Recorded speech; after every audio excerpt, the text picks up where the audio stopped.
Ang hilagang rehiyon ay hindi pa ang pinakadulong silangang punto ng mapa mula sa Mist Mountain.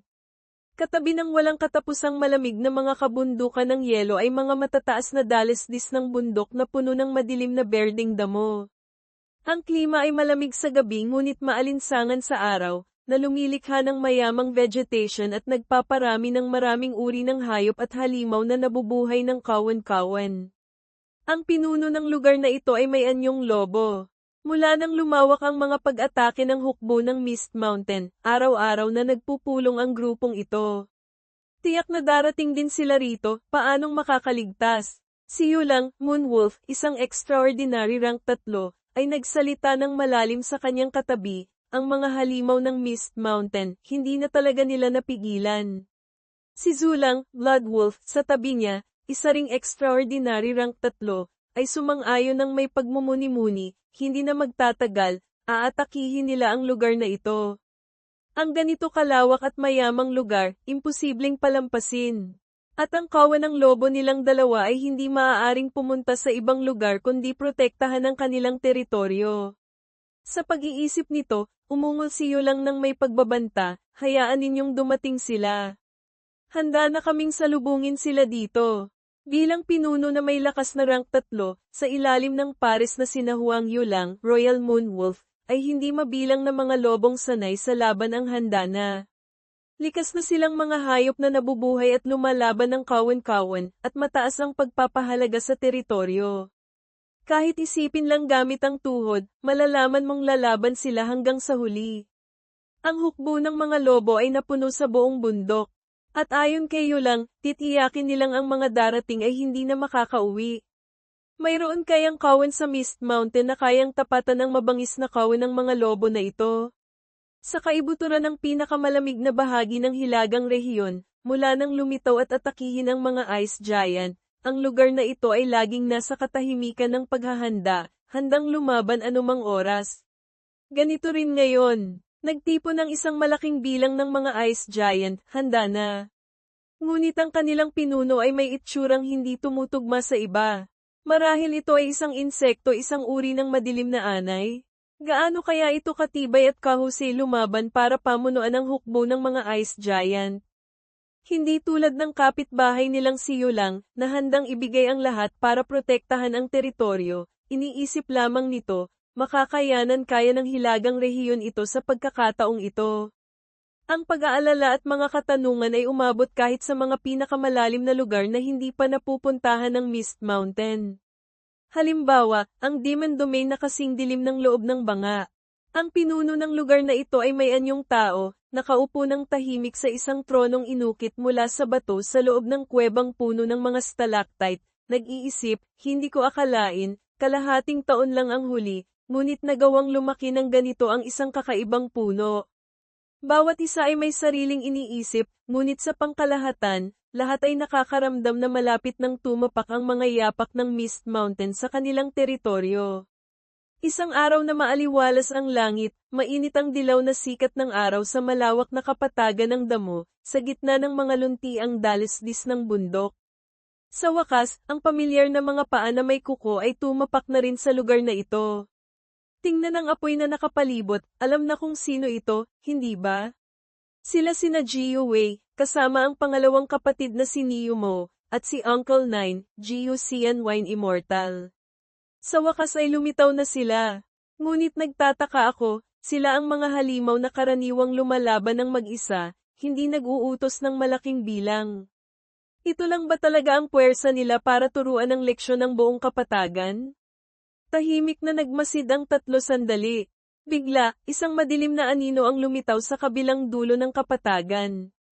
Ang itim na balahibo nito ay iwinawagayway ng malakas na hangin, taglay ang anyo ng isang manlalakbay sa lugar na ito. Unang napansin ni Jiu Wei si Yulang, ngunit simpleng tumingin lang siya sa direksyong iyon dahil alam niyang hindi nag-iisa ang lobong ito. Tunay nga, tahimik na lumapit ang isa pang lobo na may pulang-pulang balahibo, na lalong nagpatingkad sa kahanga-hangang balahibo ni Yulang. Sa likuran nilang dalawa ay isang hukbo ng mga kulay abong lobo, tahimik na lumalapit, naghihintay ng utos. Dumating na ang araw na hinihintay nila.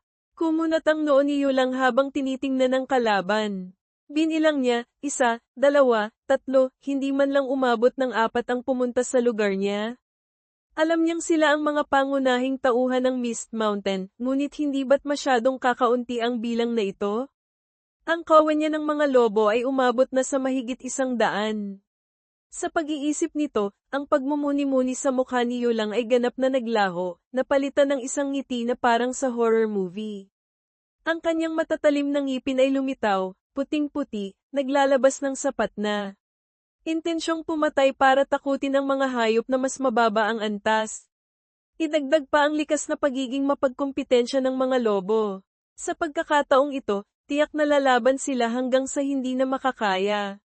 Si Jiu Wei, na sanay sa laban, ay agad na nakita, mukhang matagal na nila tayong hinihintay.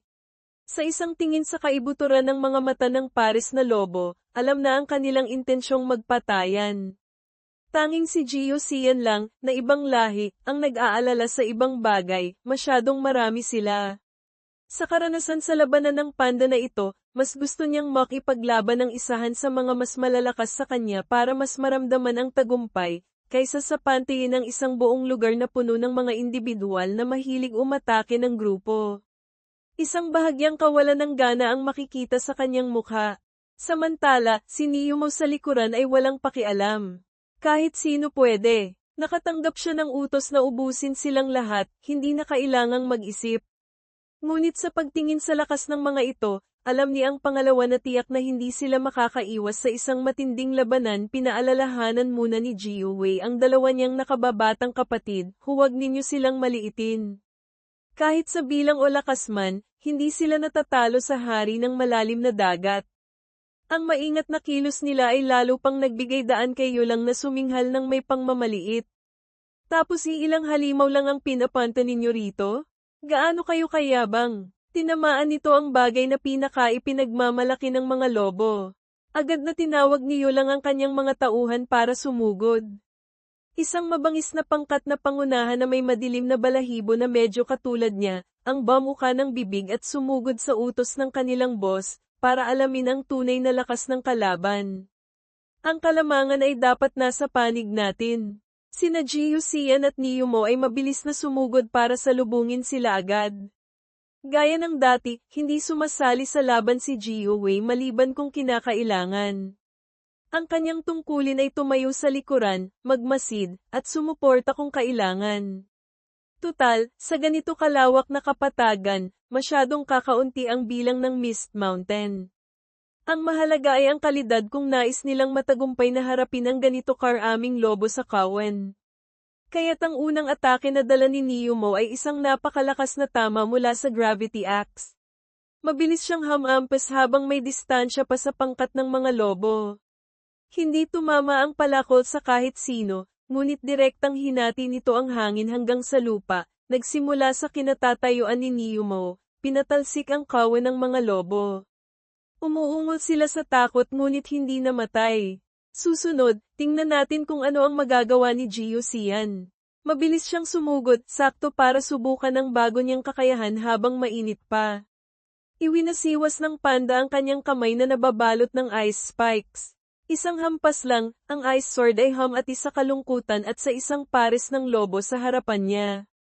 Isang magaang pagdaan lang ng yelo ay nagpatigas sa kanila na parang 2 keso sa matabang pearl milk tea. Wala man lang kahit kaunting paglaban. Nang mapagtanto na hindi dapat lumapit sa kalaban, ang mga lobo sa likuran ay nagpakawala ng mga long-range na skill para salubungin ang kalaban. Isa ang nagpakawala ng dark wind, isang umiikot na itim na hangin ang sumugod pasulong bilang isang malaking haligi. Ang katabi nito, na may kulay na medyo katulad ni Woho, ay gumagamit ng mga lugar kung saan natitipon ang spirit power para magpakawala ng bloodlight thrust. Dahil sa lamang sa bilang, binaliwala nila sina Niyumo at Jiu Xian sa harapan at direktang tinarget si Jiu Wei. Magaling ang Hakfong sa pagpili ng tamang target at ang Kwang Huyetok ay marunong pang umikot para targetin ng fox. Si Jiu Wei ay tumayo lang ng tuwid, bamuka ang bibig at umungol. Ang apoy sa kanyang katawan ay biglang lumakas ng husto. Ang buong katawan ng panganay na kapatid ay naging parang isang alo ng apoy, sinusunog hanggang mamatay ang mga tumatarget sa kanya. Malinis na pag-atake, tinapos lahat sa isang iglap. Nasusunog sila sa naglalagablab na apoy, ilang mga lobo ng sabay-sabay, walang paraan para makaiwas sa ganito kalawak na sakop ng atake. Tanging pagsigaw lang sa sakit ang nagawa nila bago maging tostado ang apoy ay dumaan sa pwesto ni Yulang at Zulang, dati huyet lang, ngayon ay holang may pagbabago ulit, at hamu pa. Ang yabang nila kanina, masasabing nagulat sila, hindi makapaniwala na isang atake lang mula sa isang individual ay kayang magdulot ng ganitong instant kill. Ano pa ang aasahan? Ngumisi si Yulang. Hindi nga maipagkakaila, mga halimaw ng Mist Mountain. At siya pa ang pangalawa sa pinakamataas doon sa ilalim ng isa, sa ibabaw ng 10,000. Paanong hindi siya magiging malakas? Ngunit hindi pa tapos. Susunod, malalaman nila na ang Mist Mountain, bukod sa malakas sa individual na lakas, ay napakagaling din sa estratehiya sa labanan at pagpaplano. Ang lupa sa ilalim ng mga paa ng mga lobo ay biglang umugang ng mahina, may mga paggalaw, at ang ibabaw ay nagsimulang magbitak na parang may isang bagay na nagtutulak ng bato paakyat. Surprise! Isang buong kawan ng mga daga na nag-aabang na pala sa ilalim ang sumugod palabas ng lupa sa kanilang paanan, mabangis na lumipad paitaas, handang bamuka ng bibig at tumama sa kung sino man. Lahat ay napangiwi sa pagtanggap. Nanlaki ng husto ang mga mata ni Yulang, ang ekspresyon ay naging takot at gulat, hanggang sa nabulol, mga daga, iyon. Lintik, kailan pa sila nakarating dito? At nakalapit pa ng ganito nang walang kahit anong ingay. Ang sagot ay mabilis na dumating. Ang patag na lupa sa ilalim ng batong kinatatayuan ni Yulang ay biglang naduraj at nahulog pababa, inilalantad ang isang kawan ng mga itim na daga na siksikan at nagkukumpulan. Marinig lang ang kanilang mga huni ay sapat na para manggilibot, paano pa kaya ang direktang makipagbanggaan? Kaya't bamuka ng bibig si Yulang at agad na nagbuga ng isang agos ng spirit power, tinusta muna ang ilang daga, determinado na hindi sila palapitin. Ngunit malas niya, ang haligi ng spirit power ay dumiretso lang o umiikot ng 2 o 3 beses lamang, habang ang mga daga ay sumusugod para kumagit mula sa lahat ng direksyon.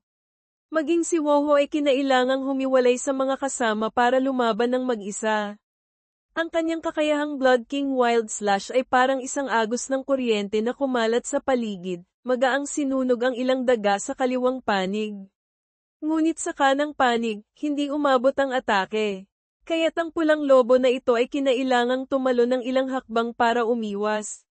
Bigla, isang gintong liwanag ang sumulpot mula sa kung saan at tumama sa isang gilid ng mukha ni Yulang. Tila hinihintay nitong ma-distract ang lobo sa kanyang pangkat ng mga daga bago umatake. May lakas siya, ngunit sa bilis na ito, nahulaan ni Yulang gamit ang mata. Marahan siyang lumingon at ginamit ang kanyang spirit power para direktang salpukin ang agos ng kuryenteng kapapaputok lang. Matagumpay niyang naprotektahan ang sarili. Ngunit sa sandaling nagbanggaan ang mga spirit power, naramdaman ni Yulang na may mali. Ang lakas ng atakeng iyon ay masasabing kapantay niya. Ang lightning rat, mula sa lahi ng mga mutated rat na dinala ng kumpanya ng iba't ibang lahi mula sa Metal World at humarap kay Yuziyu noon, ay umabot na ngayon sa rank 3, handang makipagsagupa sa pinuno ng lugar.